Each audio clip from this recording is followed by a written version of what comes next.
Sécurité et Finances. Merci d'être avec nous, avec notre invité Frédéric Bonnet. Vous venez nous présenter votre société, Fred Bonnet. C'est un bureau d'études et de maîtrise d'œuvre spécialisé en voirie et réseaux divers. Bonjour, quelles sont les spécificités déjà? Vous pouvez nous les présenter d'un bureau d'études VRD.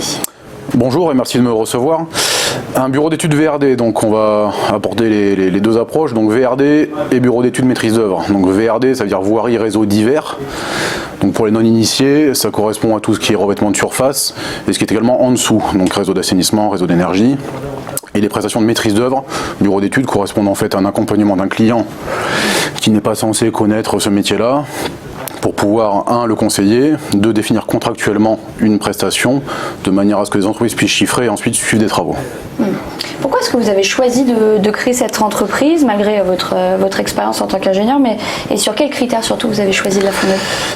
Pour me faire plaisir, première chose, et ensuite c'était une suite logique en fait de mon cursus professionnel, dans le sens où j'ai une formation, donc après l'ingénieur, j'ai toujours voulu faire des choses de projets concrets qui puissent me parler.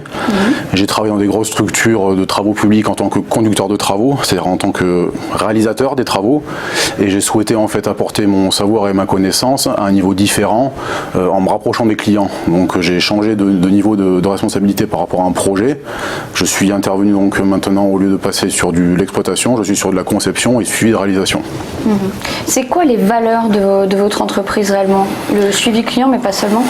Je suis un homme de projet et les valeurs de mon entreprise, c'est l'esprit d'équipe, le dynamisme, l'engagement et la responsabilité. Alors expliquez-nous un petit peu les missions auxquelles vous répondez par exemple. Les missions auxquelles je réponds, alors il y a des missions de conseil qui sont juste un échange ou l'accompagnement d'un client par rapport à des éventuelles décisions dont il a besoin de prendre. Mais la principale production que je réalise, c'est ce que je vous disais, la contractualisation de prestations techniques. Donc je fournis des plans, des cahiers des charges techniques, des estimatifs de travaux. Donc ça, c'est une fois qu'on a fini la conception et qu'on consulte les entreprises, ça permet donc de consulter les entreprises. Et ensuite le deuxième volet, qui est le volet suivi des travaux, où là c'est du suivi de travaux en phase de réalisation jusqu'à la réception des travaux. C'est des projets qui s'étalent sur plusieurs semaines, plusieurs mois? C'est très variable parce que de la naissance d'un projet, donc qui est l'idée d'un client et le besoin, jusqu'à la réception des travaux, au-delà de la durée du chantier à proprement parler, il y a des phases administratives avec des dépôts de permis de construire, des études d'avant-projet, des études de projet, donc il y a beaucoup d'étapes. Une fois ces étapes abouties, on consulte les entreprises et ensuite on réalise les travaux. Donc c'est des projets sur du particulier qui peuvent prendre 2-3 semaines, jusqu'à des projets qui peuvent durer plusieurs années en fonction de leur envergure. Qui sont vos clients? Votre cœur de cible, c'est plutôt des entreprises? Il y a 3 volets clients. Il va y avoir les marchés publics, les privés et les particuliers. En ce qui me concerne, je suis plutôt sur le secteur privé. Privé, on peut décomposer sur des thèmes principaux comme l'immobilier, l'industrie et dans la région bordelaise, le viticole également. Donc ça, c'est mes principaux secteurs d'activité. Marché public, j'y interviens à travers des partenariats avec des architectes paysagistes ou ce genre de choses. Et le particulier, plus sur des notions de conseil, des petits chantiers ponctuels lorsqu'on a besoin. Donc vous êtes vraiment dans la région de Bordeaux, mais s'il y a un projet intéressant, ça peut être aussi possible ailleurs. Moi, je suis ouvert à tout. Après, ce dont il faut avoir conscience, c'est que l'activité de maîtrise d'œuvre est donc décomposée en 2 parties principales, donc la conception jusqu'à la consultation d'entreprise et ensuite le suivi des travaux. Donc pour tout ce qui concerne la conception, on va dire j'ai pas de limite, j'ai fait des travaux sur Paris, sur Caen, sur la Haute-Savoie. Par contre, dès l'instant où il y a du suivi de travaux, nécessairement pour pouvoir assurer une prestation de qualité, il faut rester sur une proximité, donc je caractériserai la Nouvelle-Aquitaine. Voilà. Ce suivi de travaux, ce suivi des clients, c'est vraiment la pierre angulaire de votre métier, c'est ça? Ben moi, c'est important pour moi parce que j'aime les projets, j'aime les clients et je considère que ma mission, c'est qu'ils soient tranquilles. Donc les gens ne sont pas censés connaître certaines choses du métier et moi, je suis vraiment là pour les rassurer, pour les accompagner et en fait qu'ils se disent ils peuvent dormir tranquilles et ils comptent sur moi. Donc c'est quelque chose de fondamental. Ouais. Est-ce que vous direz que c'est ça qui vous démarque un petit peu de vos concurrents? votre valeur Je ajoutée? parlerais même plutôt de confrères, parce qu'en fait la concurrence, ça me tracasse pas plus que ça. Je suis une petite structure, donc je suis pas vraiment dans le besoin. On va dire que je peux me permettre quand même de choisir certaines choses. Et ensuite, j'ai une grosse expérience terrain. C'est ces 15 ans que j'ai fait dans les grosses structures. Ça me permet de quand même bien connaître les choses. Donc maintenant, je suis passé en phase conception, mais je conçois des choses que j'ai réalisées auparavant. Donc cette valeur ajoutée, elle s'applique vraiment à ce niveau-là, parce que le client et l'entreprise, mon objectif, c'est qu'ils soient tranquilles. Donc c'est que je puisse anticiper un maximum tous les imprévus, de manière à ce que quand le chantier démarre, on soit à peu près bordé sur le maximum de choses. Et après, d'un point de vue service, je suis vraiment très réactif et disponible, et ça me tient à cœur. Ouais. Qui sont vos partenaires sur vos différentes missions?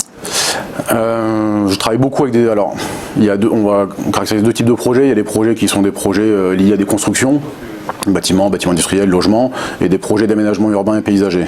Donc sur des projets d'aménagement urbain et paysager, on n'est que sur des travaux d'extérieur sans construction, donc ça va être soit en direct sur des infrastructures routières avec le client, soit avec des partenaires tels que des architectes paysagistes.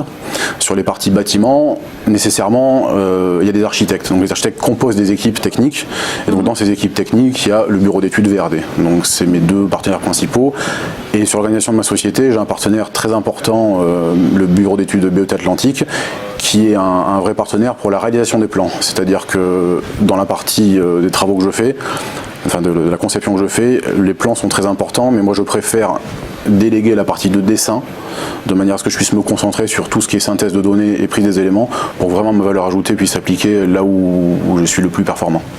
Quels sont vos projets en cours? Qu'est-ce qui est en train de se mettre en place en ce moment? J'ai pas mal de projets, on va d'une manière à peu près symbolique. J'ai réalisé l'aménagement de la place Tourny en co-direction des travaux pour un gros bureau d'études parisien OGI, donc c'est un gros aménagement sur Bordeaux.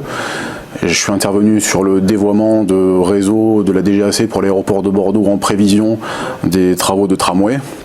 J'interviens sur des chantiers de plateformes industrielles sur le bassin d'Arcachon, par exemple, sur du lotissement, sur du logement social, et également sur des aménagements de châteaux ou de traitement des eaux vinicoles. On a l'impression que c'est un petit peu plus forcément ambitieux et compliqué comme projet quand ça se passe en centre-ville avec évidemment beaucoup de population. Chaque projet a ses propres contraintes. Après, sur un chantier en centre-ville, la contrainte, ça sera peut-être plus organisationnelle, communication et gestion des riverains que technique, même si la technique est importante. Y a pas de, on pourra tendance à croire que chaque projet peut se ressembler. Dans les faits, chaque projet a son histoire. Et l'objectif, c'est justement, de comprendre l'environnement et de savoir s'en adapter. Vos objectifs de développement pour votre société, quels sont-ils? Continuer sur cette dynamique qui est très naturelle. Pour moi, c'est important la valeur humaine. Donc, je constate quand même qu'on a beaucoup les clients qui nous ressemblent. Donc ça, c'est un vrai plaisir de pouvoir se développer et de se rendre compte qu'on a des choses qui nous correspondent. Donc se développer, ça va être continuer à pérenniser le chiffre d'affaires qui aujourd'hui est déjà à peu près affermi. Et donc ça va me permettre de pouvoir développer des outils pour systématiser des choses, faciliter le quotidien. Et après, j'envisage potentiellement pour me développer, de recruter ou de m'associer, mais j'ai pas envie de le faire par le besoin, mais de le faire si c'est le fruit d'une rencontre qui vraiment me parle et avec qui j'ai envie de faire une aventure. Je le ferai pas pour le faire. Et en tant que jeune société aussi, vous réfléchissez à l'éventualité d'investir?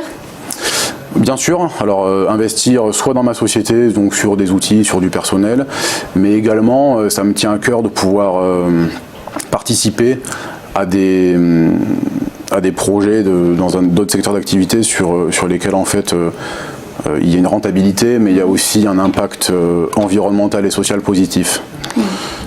Merci beaucoup Frédéric Bonnet d'être venu nous merci à vous. présenter votre société.